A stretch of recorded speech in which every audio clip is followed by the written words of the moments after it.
بسم اللہ الرحمن الرحیم۔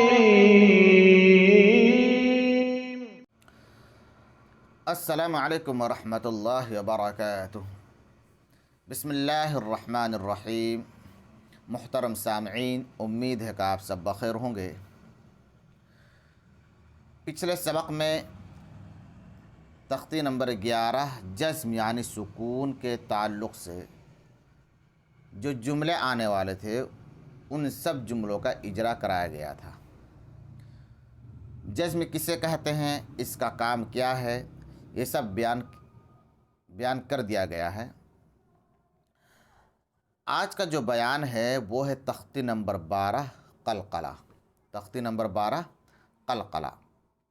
تو جانتے ہیں سب سے پہلے کہ قلقلہ کسے کہتے ہیں۔ قلقلہ کہتے ہیں دوبارہ پلٹ کر آواز آنے کو۔ دوبارہ پلٹ کر آواز آنے کو قلقلہ کہتے ہیں۔ قلقلہ کے 5 حروف ہیں۔ قلقلہ کے 5 حروف ہیں جسے حروف قلقلہ کہا جاتا ہے۔ قاف، طا، با، جیم، دال۔ ان 5 حروف کو حروف قلقلہ کہتے ہیں۔ اس کا مجموعہ ہو گیا قطب جد۔ قطب جد۔ اب قاعدہ کیا ہوگا؟ قلقلہ کے 5 حرفوں میں سے کوئی حرف ساکن ہو۔ قلقلہ کے 5 حرفوں میں سے کوئی حرف ساکن ہو تو وہاں قلقلہ ہوگا۔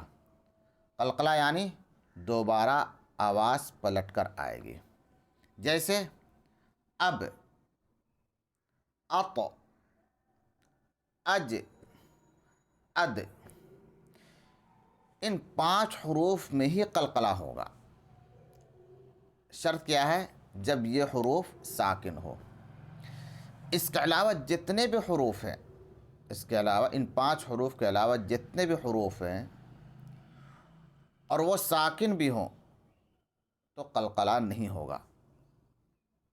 تو آج کا سبق تختی نمبر 12 قلقلہ، یہ قاعدہ بیان کیا گیا اور یہی آج کا سبق ہے۔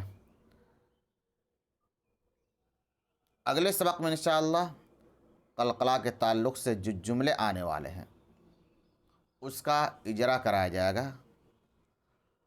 تو اس سبق کو سنیں، یاد کریں اور دوسروں کو شیئر بھی کریں تاکہ دوسروں لوگ بھی استفادہ کر سکیں اور قرآن صحیح پڑھ سکیں۔